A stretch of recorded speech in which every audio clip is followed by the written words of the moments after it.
Welcome everyone to the Cultivating Success Small Farm webinar series. Today's webinar is looking at new enterprises for 2019, how to identify and evaluate opportunities.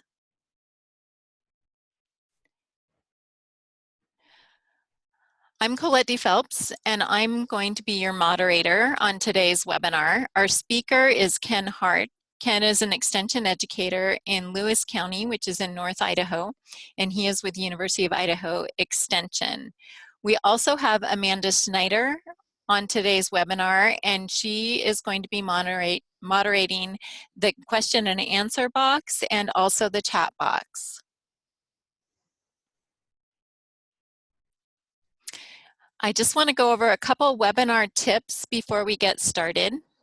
If you close all the other programs running on your computer, that's going to allow you to probably have a more streamlined visual experience today, depending on the bandwidth of your internet connection.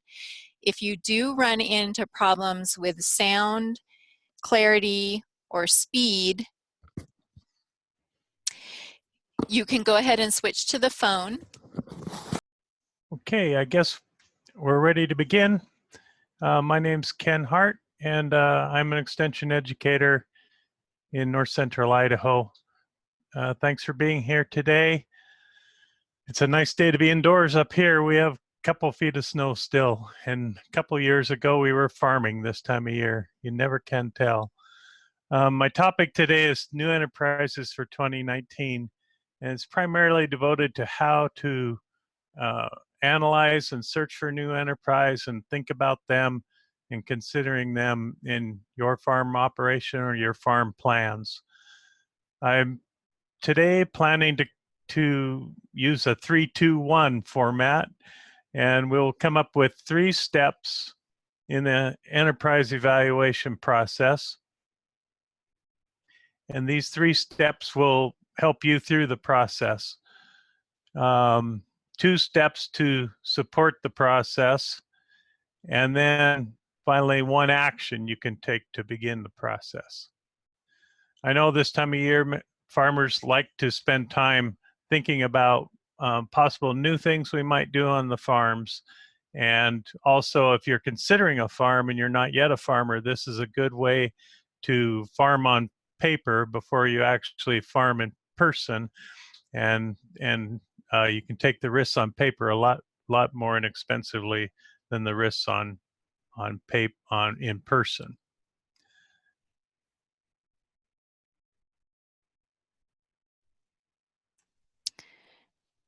Great. Sorry about my sound a little bit earlier.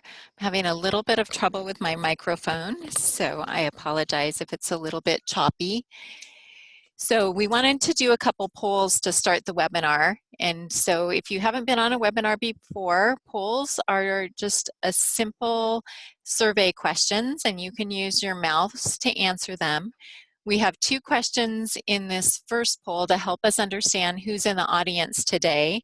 The first question is asking if you're a farmer rancher, a student, extension educator, researcher, technical assistance provider, perhaps a local food advocate, nonprofit staff, or you have another role. And then the second question we're asking is, how old are you? I can see that about 3/4 of our participants have voted. I'll give it a couple more seconds to see if anyone else would like to submit their survey.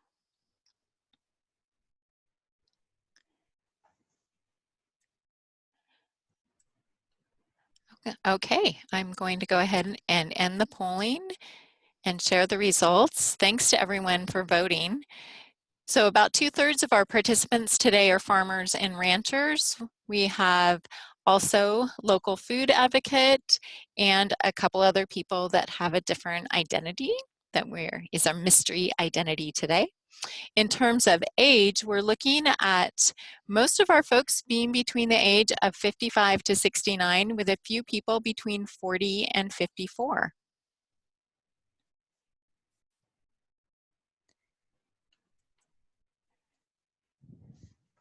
So here you can see those results very clearly.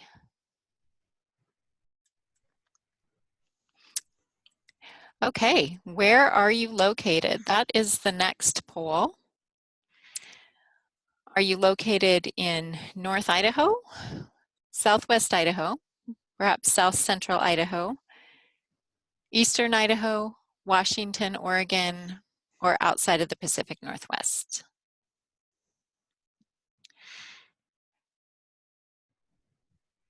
Two-thirds of our participants have already voted. Let's give it a couple more seconds. Almost everyone has voted. Great, I'm going to go ahead and end the poll and share the results. We have a pretty good spread of folks around Idaho, North Idaho, Southwest Idaho, Eastern Idaho, and we also have a couple people in Washington. Thanks for giving us some information and letting us know a little bit more about who you are. And with that, I'm going to go ahead and turn this back over to you, Ken. Thank you, Colette. And again, welcome everyone. I want to do just a little bit more introduction of myself. And my wife and I are farm partners on a farm called Lolo Breaks Farm in Clearwater County. And I didn't put this up here to say, boy, I've got it all figured out. Listen to me. I put it up here to say I go through some of the same things that you all go through, trying to determine which enterprises we might be considering and what's most profitable and what meets our needs, our goals of our family. There's my other two farm partners in the back of my pickup there. They keep me lined out as well. And I have as far as the farm goes, I have one son who's a younger son, and he'd like us to consider hemp on our farm as far as a new enterprise. Well, that one's just not quite legal yet, but it should be pretty soon in Idaho and nationally. So just something to think about. What I'm going to talk about today is the 3-2-1 method I mentioned earlier. So first of all, 3 steps that we're going to use to evaluate enterprises in a process that you can use every year, and it's pretty dependable. You know, there's a lot of evaluation that takes place that I call tractor seat evaluation. People, you know, when they're working out on the farm, planning. Well, that kind of planning is great because it opens up your minds towards possibilities. But this kind of planning is I think more important because it takes those possibilities and puts them into action through a real methodical way. The 3 steps that I'm suggesting we use today are determine your goals and then a happy factor, and I'll explain that when we get into it a little bit. Then second, a really important step, really a first step, is the feasibility and resource evaluation. And then finally, planning for your new enterprise. We only have an hour today. We won't go into too much detail on the final planning for your new enterprise, because that involves enterprise budgets and something a little beyond today's talk, but yet I think that has been presented here in the past or will be in the future. 2 tools that you can use to support the process. The first one is asking questions. You know, some people are just natural question askers, and I am not one of them.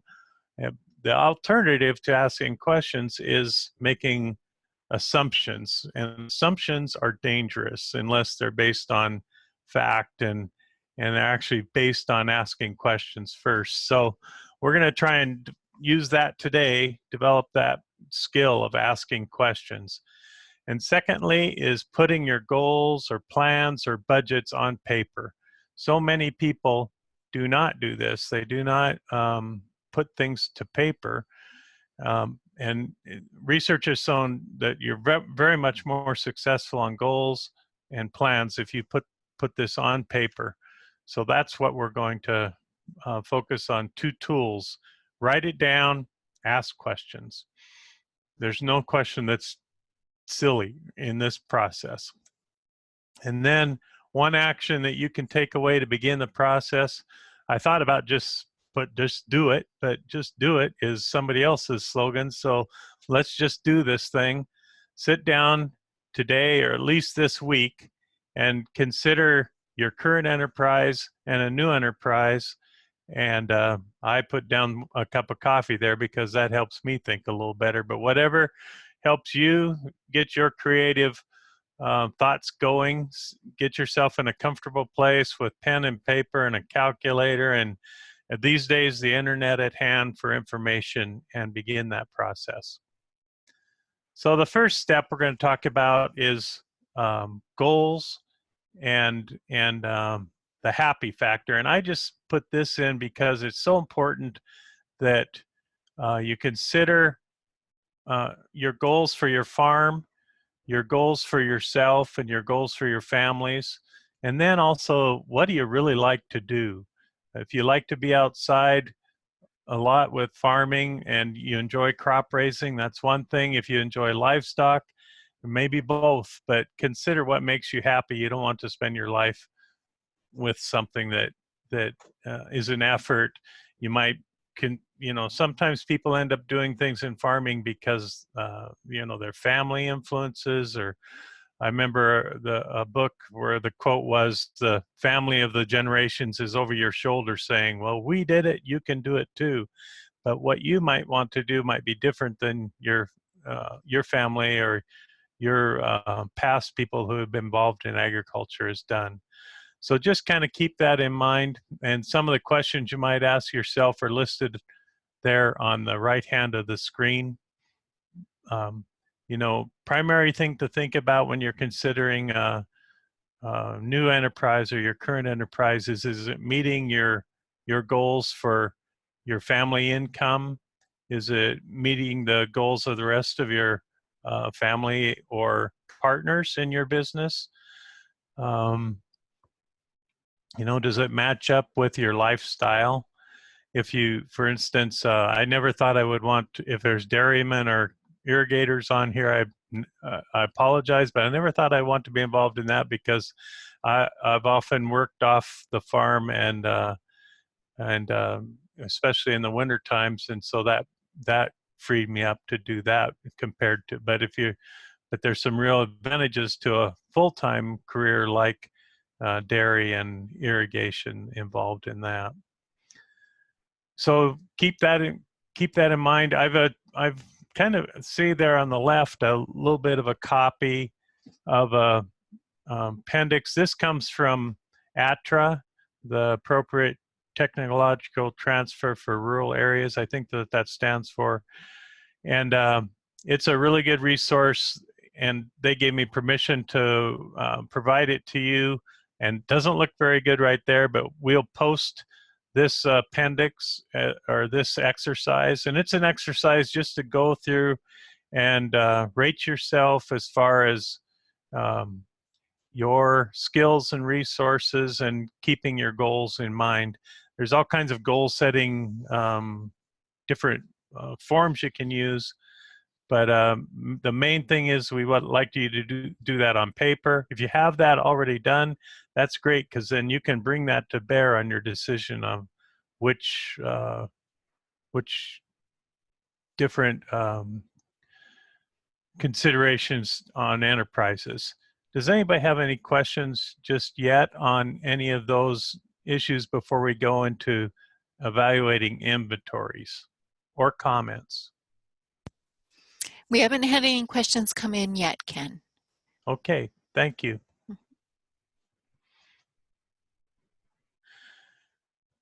When we consider what our next step is to look at resources.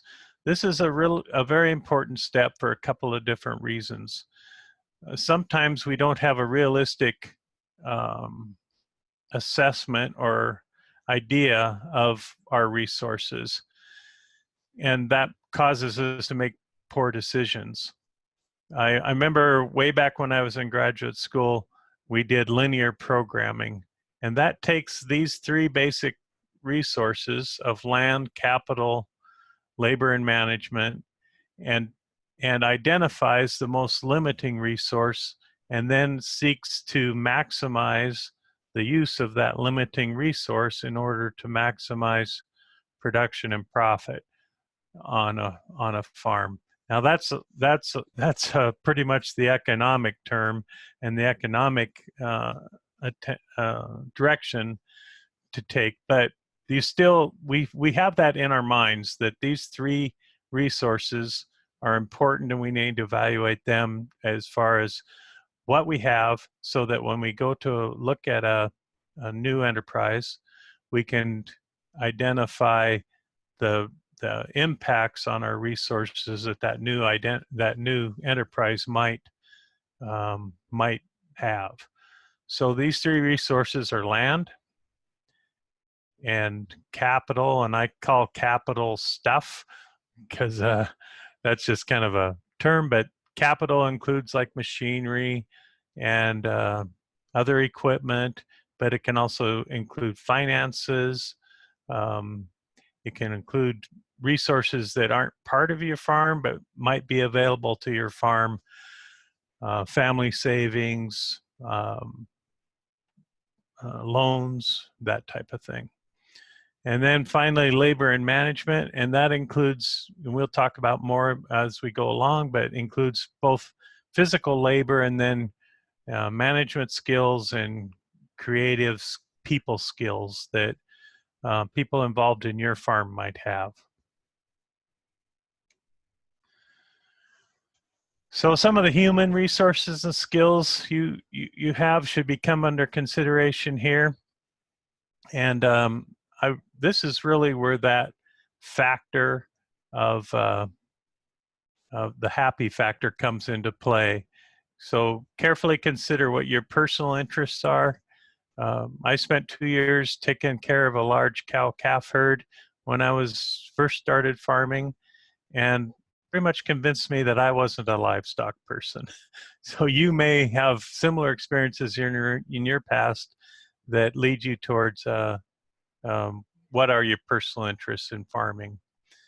And then consider your past and what other experiences and skills might you have that prepared you for farming or small acreage livestock ranching, these types of things. Excuse me, I got to close my door.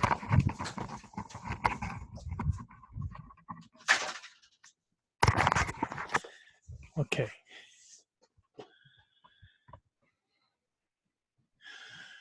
Another thing you need to start out with is a good picture of your financial resources. If you're just getting started in farming, or if you have off-farm income, you need to begin with a personal financial statement, and this would just include your assets, whether they're farming or personal assets, because these kinds of assets would be part of your resources that you would bring to the farming operation and to your enterprise selection.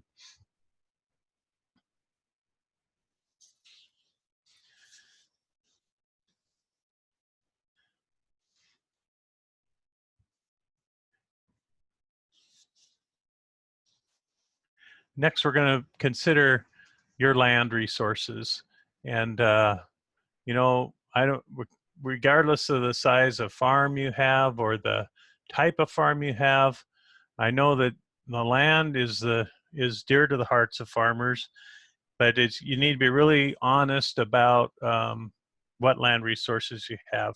There's many ways to evaluate your land. I've included, not on this slide, but on a future slide, some resources you can get to look at your soil resources on your farm in general, but also soil sampling and comparisons of soils to local farms around your area. That's another way to take a good look at your land evaluation. But this, you know, land details should include acreage, slope, aspect, soil qualities. You might want to include some weather information as far as climate and that information is available. Usually there's local weather stations in your area that maintain maximum minimum temperatures, frost-free days, and information like that can be very important to comparing whether a new crop might fit in your particular climate.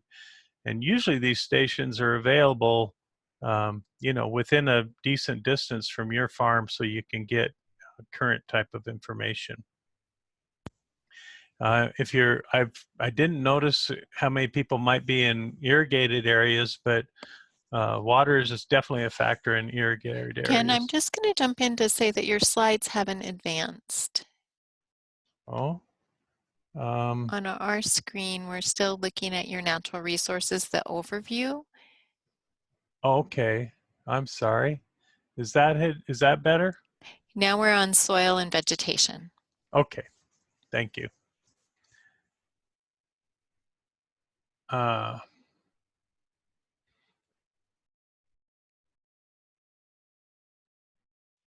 Okay. I'll catch up with us here. So we mentioned soil resources and how you can measure those. Uh, um, Water resources, we're just getting to that. So if you're depending on irrigation, what capacity you might have for irrigation as far as water capacity, do you have water rights, and what water resources might be available on your farm as far as water sources. I think we're caught up now to climate considerations. I mentioned how to get that data, and you can contact Extension. You can also look and search for weather stations in your area. Okay, now some of the physical resources on your farm. This is the equipment, the stuff side of things.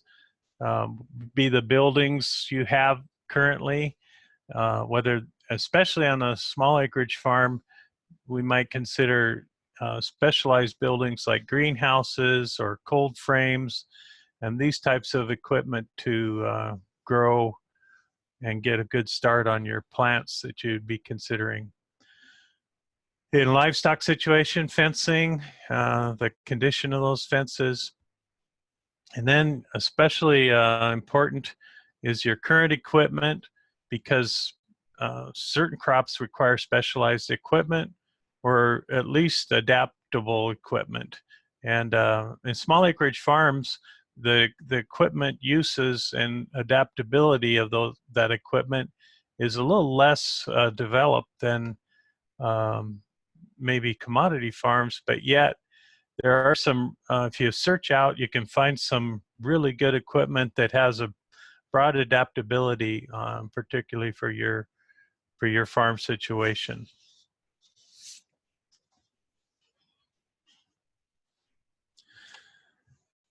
I really enjoy a map, a physical picture of your farm, and you can see there on this slide, there's a really great resource that I like to use a lot. It's the Web Soil Survey.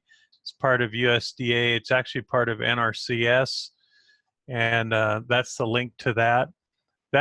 That'll give you a basic map to begin to start with to create a picture of your farm, and that gives you on this website also gives you a lot of information about soil capabilities for supporting building, but also supporting growing crops.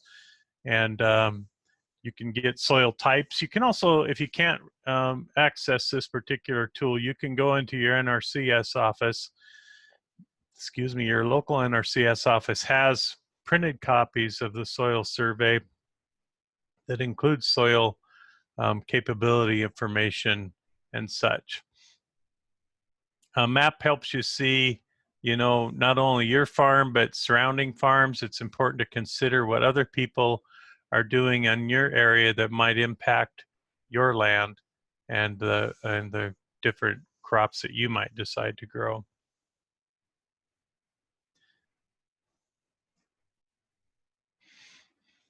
There's a picture of map with an outline of a farm. And in this particular picture, that the red line outlines the watershed, and the white and blue boundaries represent like either microclimates or particular parts of the watershed. And then you can see the yellow that is the actual farm map. And then we've zoomed in on the farm map here.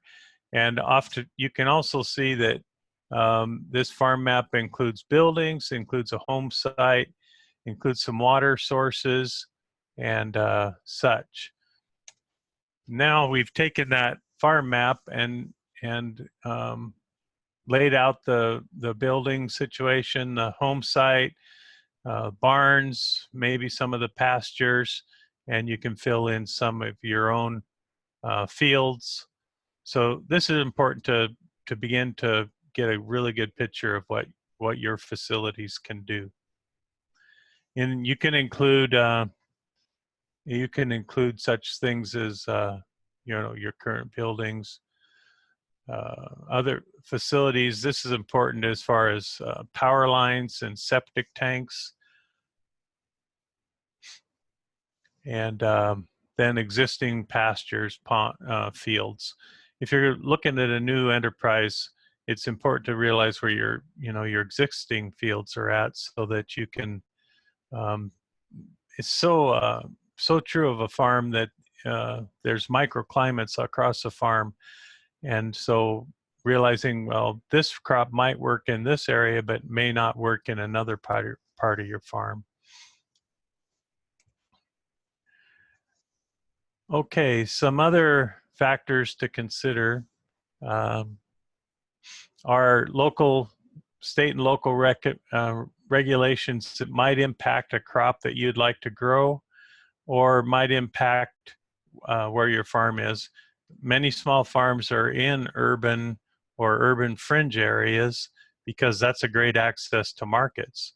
But it also causes you're more apt to run into either zoning issues or some issues of local ordinances that affect when you might be able to farm, or it might affect what livestock you might be able to raise due to odors and other such issues from local subdivisions of government. So need to investigate those. The noxious weed laws are state noxious weed laws, and can affect, particularly if you have a problem with weeds in your particular area.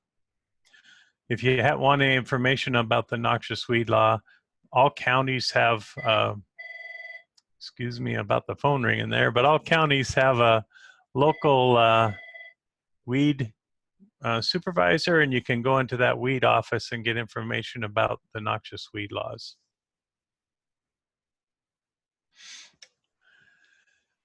Okay, some other considerations. Labor. We're going to talk a little bit more about labor when we talk about, when we look at a specific enterprise, but labor would include your own labor and then labors of partners on the farm, and it can certainly include labor availability of either hired labor or family labor. Family labor, sometimes when children or young people are involved, it might the availability is limited by their school obligations and such, but young people have a lot to contribute on a farm, and that's something to consider. When you think about labor, think about how that labor might be divided among family and hired labor. And then consider what crops you're currently growing, and is the labor a problem, availability of labor or securing that labor for your current crops a problem. That might be your limiting factor looking forward to considering other new crops.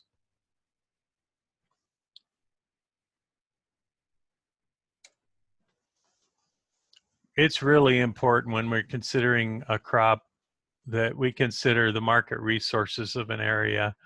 Um, I don't know how many times my farm partner, if I have discussed our farm, as my farm partner has discussed the possibility of like agritourism with our farm, when we've seen some of the agritourism um, of operations around the country, and they're very beautiful and very appealing.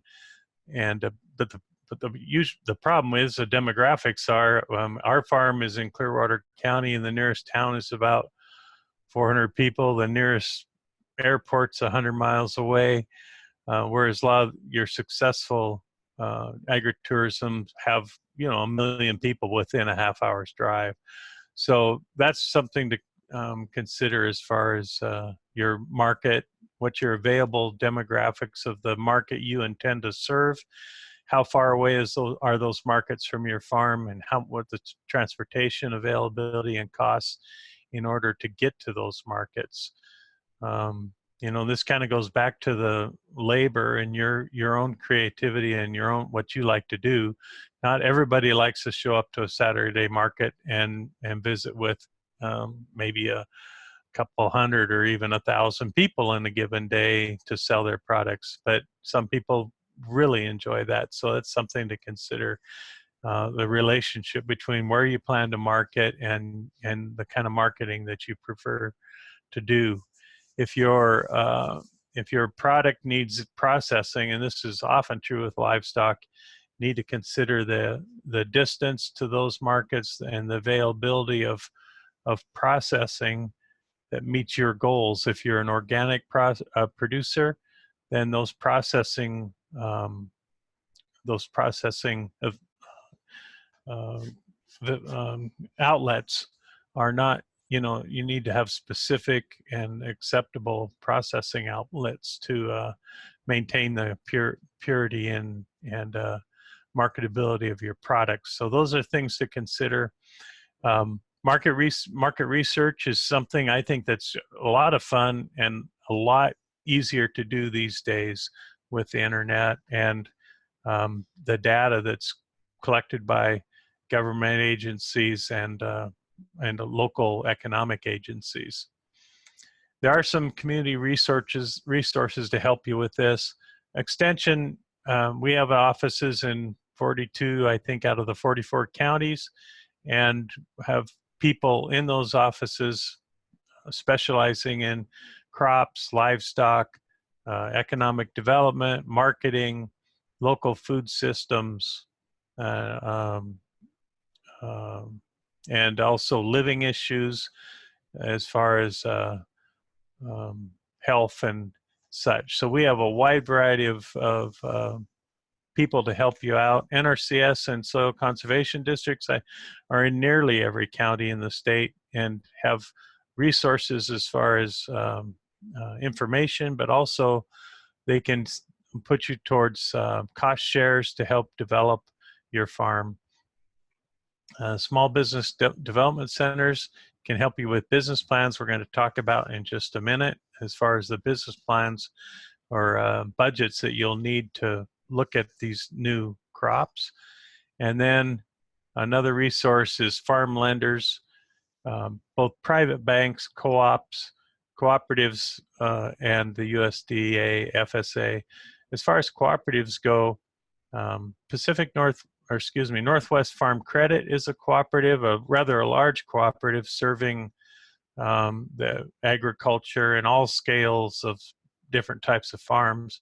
But I think sometimes overlooked are credit unions. Credit unions are cooperatives, and they're usually very local, and the lenders are very personable and understand the area, understand your farm, and could be a source of capital resource, a financial resource to help implement new crops that you might want to consider. So when we think about financial resources, some of the questions we need to ask ourselves is, how much capital are you willing or able to invest? If you're let's just use an example, myself, I'm maybe 2 years from retirement in my current job, but I plan to we plan to keep farming, but yet I don't want, I might be hesitant to commit my retirement funds, especially either for travel or for healthcare, to risky farm investment. So you need to, that goes back to evaluating your current financial situation, no matter how much you have, and then decide how much you're willing to put at risk. What are your resources as far as borrowing? What's your current cash flow situation? That's important as when we develop a budget, an enterprise budget, and for a new crop, then your cash flow situation, it needs to match with the new crop you're considering. And if your current cash flow doesn't match that, then you might need to depend on borrowed capital in order to make up the difference. So just how much are you willing to risk on these, these ventures we're considering?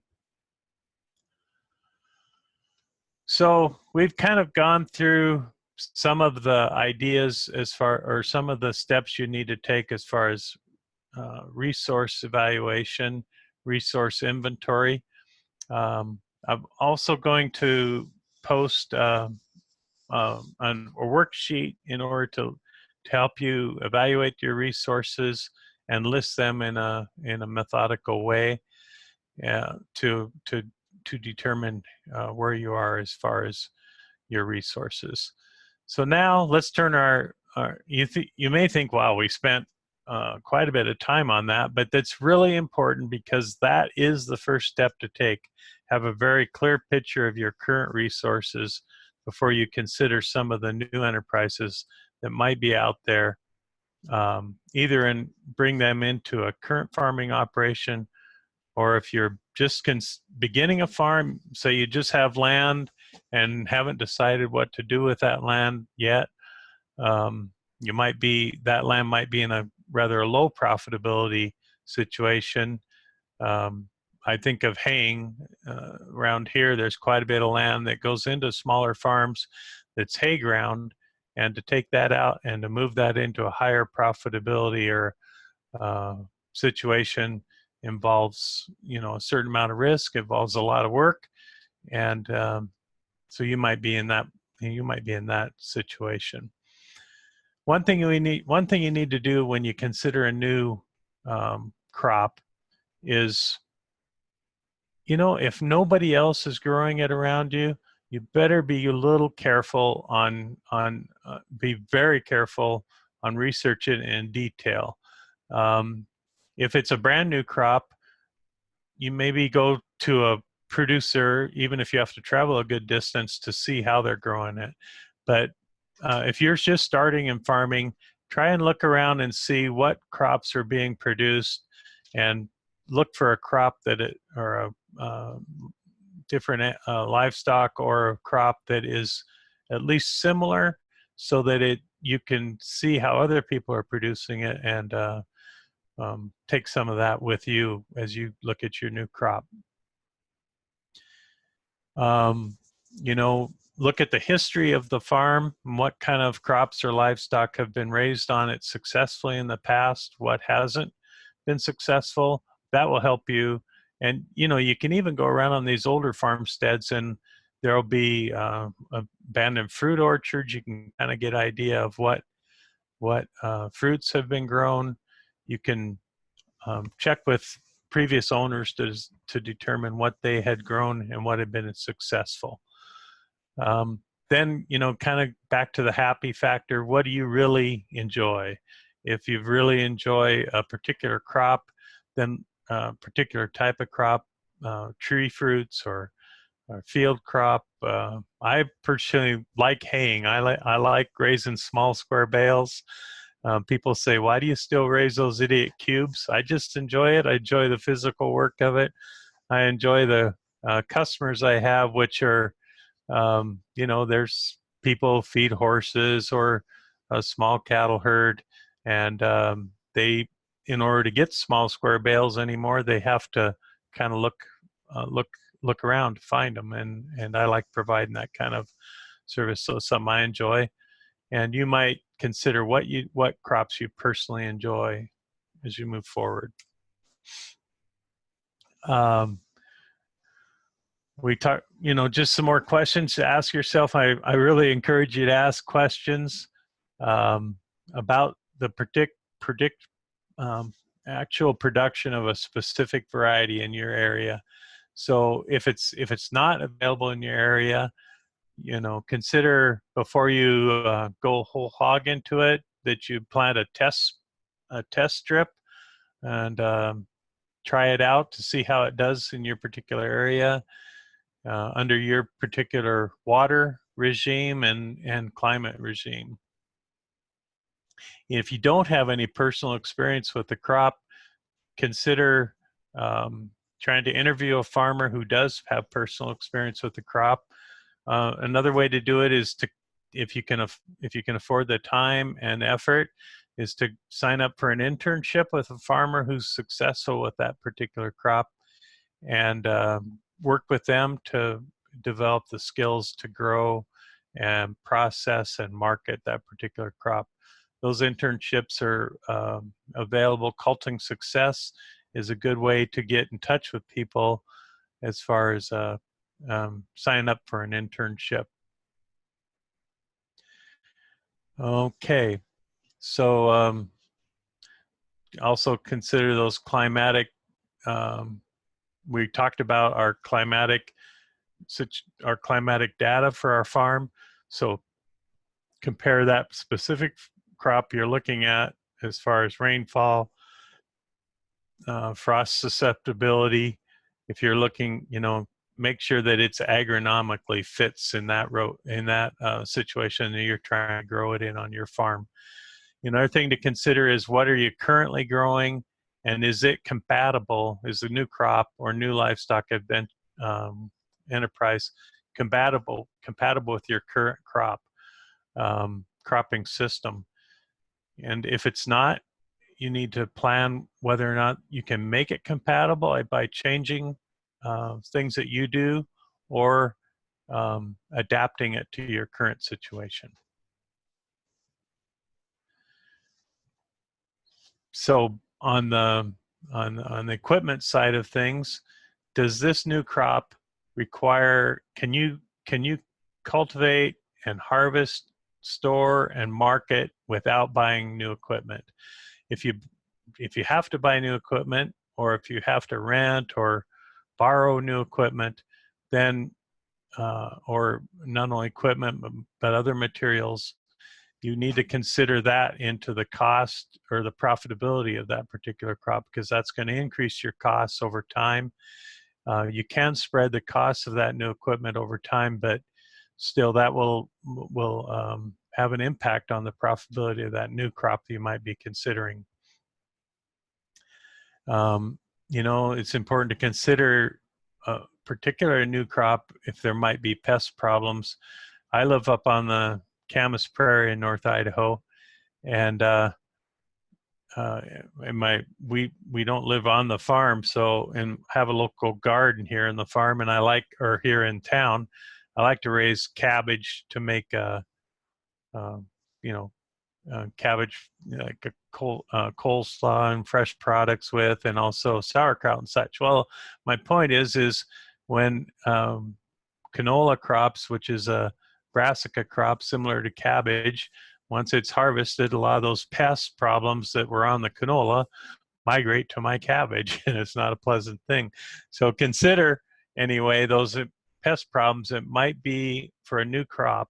So if there's a crop that is around you that's either raised on a small farm or large farm type of situation, they might have pest problems that would impact the new crop that you considered. And you can see there, I borrowed some of this from California, a lady in California, but it's important to consider that as far as potential pest problems. Some other questions you might be considering asking yourself. we go back to our labor inventory. If your labor availability doesn't match the labor requirements of the new crop, then you'll either have to hire that new labor or adjust the current labor you have available away from other enterprises you might already have under that you might already be operating, or you might be able to make up for some of that labor with investments in machinery. But then again, you'll have that machinery cost to factor into the success of this new enterprise you're considering. Seasonal availability of labor varies greatly across the state, and it's been my experience over these last years that it's more and more difficult to acquire or find good seasonal labor. So that's something you really need to consider when you consider a new crop. Then going back to our inventory of our finances is do you have the current capital available either through personal or business capital that you can back up this new crop or new livestock? If you do not have that, then what loans might need to be acquired, and what will the terms of those loans? And keep in mind, especially on cash flow, when you look at those loans, because those loan payments will impact your cash flow, and need to match up your cash flow with those payments if you do consider a new loan. On marketing side of things, get back to our marketing evaluation. If it's a fresh crop, does it match where your consumers are for that crop? And do your markets match with the amount of the crop that you plan to grow? It's not a good idea to just go out there and plant it and hope for the best.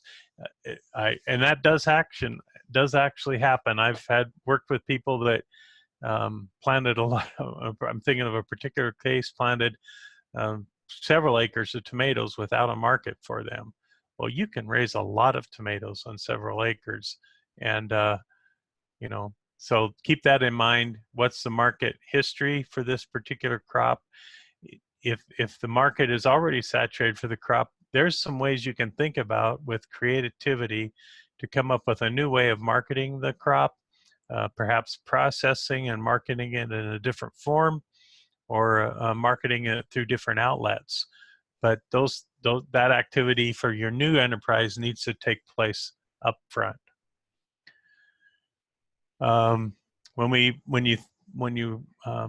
The best way to do this is through an enterprise budget, and I mentioned an enterprise budget earlier as a really great tool to evaluate a specific enterprise. Enterprise budgets are basically, if you take an enterprise budget of each enterprise on your farm and put it together, add those together, that gives you a whole farm budget. And it's a little bit beyond the scope of our discussion today, but that enterprise budget would include all the production costs for your particular farm or your particular enterprise that you're considering, and then the gross income would be based on yields and quality that you expect to harvest. So you need to be very realistic about the yields and quality of this new crop under consideration. And that can come from looking at how other people have grown that crop, or with a test plot on your farm, so you can know approximately what you can expect in the way of yields and income. And the more data you can get, the better your chances are that your next year might compare to the data that you have developed on that particular crop. Do you have any questions up to this point? We don't have any questions at this point. If you do have questions, you can type them in the Q&A box. Just to summarize, Ken, I appreciate that you've gone through and been so detailed about the importance of planning. And if I was to kind of recap what I heard in the process, what I heard you saying is number one, it's super important that you understand your goals and how what you're doing fits into your goals for both your personal life, your family life, and your farm. And so setting those goals out, number one, is a priority. And then the second would be, you might have a list of new enterprises that you're interested in. It might be one or more, but before jumping into planning that enterprise, to go through and really do a detailed inventory of your resources so that you have something to evaluate that enterprise against. And then from there, looking at the very specific resource needs of your enterprise itself. Is that kind of like how I heard you lay out that process? Yes, that's exactly right, Colette. Um, I wanted to mention that I will be posting 4 worksheets um, to the site, and the 4 worksheets are, and they're from ATRA, the National Center for Appropriate Technology, and the 4 worksheets follow this particular series of steps that I'm recommending you take to evaluate a new resource or a new enterprise. And the first resource, or the first worksheet, is determining your skills and your resources that you have currently to bring into a new enterprise. The second list is a list of alternative enterprises. So it's just a wide-ranging list of possible things that you might consider on your farm. I mentioned the hemp, and kind of tongue-in-cheek, but not really, because I think that's a possible booming, a possible really great crop for our area, for small farms and small acreage farms, and a wide variety of crop or uses for that particular crop. So of great interest to people in Idaho as that crop just becomes available.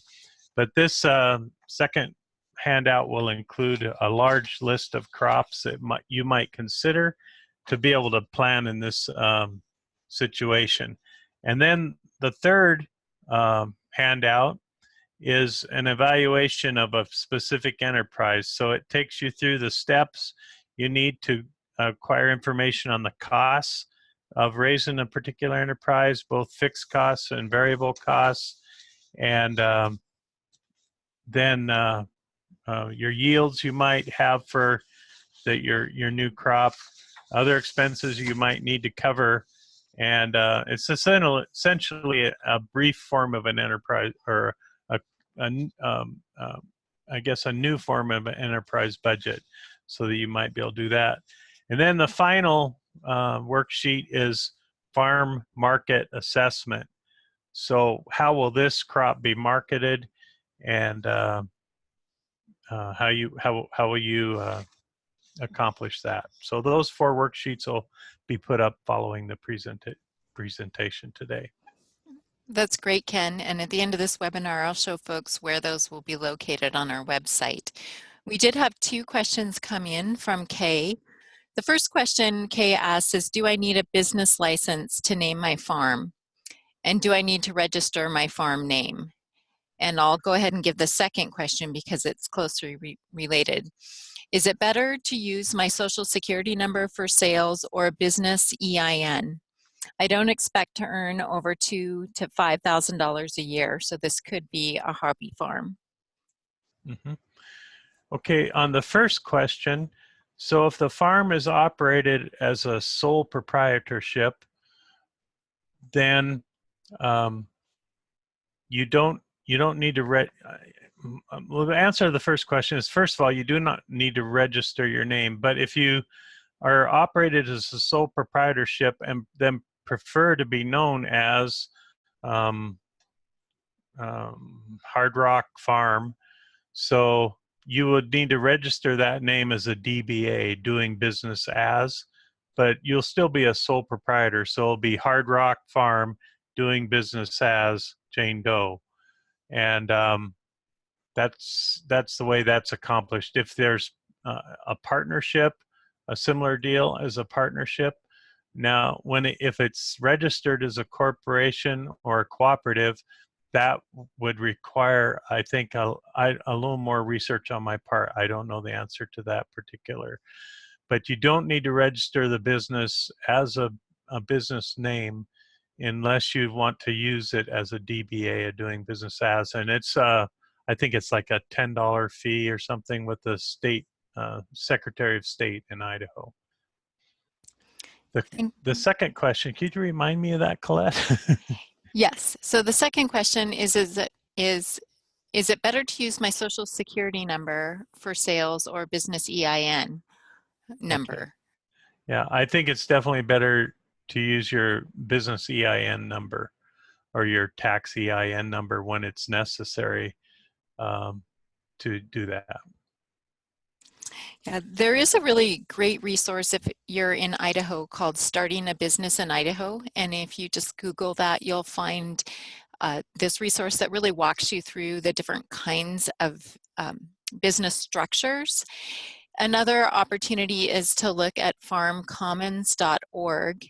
That organization has a lot of resources for you to think through your business structure and the risk management associated with different types of structures. So you might want to think about creating a limited liability company to protect your personal assets, because when you are operating as a sole proprietorship under your own social security number, if there was some type of, let's say, a food safety claim against your farm and you ended up in litigation over that, your personal assets would be at risk. However, if you are using a limited liability company and you're doing that and it has its own tax ID number and you are very careful to keep your personal finances and your business finances separate, then you have some protection because it's the assets of the company, not your personal assets, that are available for any claims. So it's really important, I think, to look at business structures closely, and you can change your business structure midway in your farm if you identify that you have one type of structure and another one's going to work better. So as I said, there's a number of resources out there at the state level. You can go to your Small Business Development Center. They can also help you think through what are the opportunities and challenges with different business structures, and then how to file the appropriate paperwork. If I could really quickly add, Colette, that LLC is also a good tool for your farm legacy, your farm transition, if you're considering that. It offers some real unique ways to manage your farm transition to the next generation or to a new farmer you might be considering. Also, I have used 4 resources in this talk today that I'll also post with those other exercises I mentioned. That's great. Those are all the questions we have, Ken. So thanks for that presentation. Let's go through the next slides and we'll show folks where they can find the resources that you've been talking about. So here you see the Cultivating Success website. This is where you can click on the webinar series, and with the list of our webinar series, you'll click on the New Enterprises for 2019 recording. When you go in there, you'll be asked to register. It's free, but we asked you to register so that we know you've accessed the resources, and you'll get a code to access a web page. And on that web page, all of the resources will be listed, and there will be a link to a recorded version of this webinar, which will be posted on our YouTube channel. Next slide, please. Here you see the webinars that we have listed in our Winter and Spring series. We are going to be adding 5 more webinars for small farms, specifically looking at the Food Safety Modernization Act and the produce safety rule under that act and the preventative controls rule, which deals with value-added food. So if you come back to our website in the next week or so, we're going to have those new webinars posted. They will start in April. Our next webinar is actually Monday, April 8th. It's going to be on soil health and cover crops. And our presenter is Lauren Golden, who is in Blaine County, which is in the Sun Valley area. Next slide. Cultivating Success is a partnership of University of Idaho Extension, Washington State University Food Systems Program, and the nonprofit farmer organization Rural Roots. Next slide. We would really appreciate your taking a couple minutes to complete our post-webinar survey. That survey is going to launch in your browser as soon as we close out this webinar. It takes an average of 4 minutes to complete. It's just a few short questions, but your feedback really helps us as we seek to improve our webinars and identify topics for the future. With that, thank you very much, Ken, for your excellent presentation today. And for all of you that were on the webinar, thank you and have a great day. Thank you.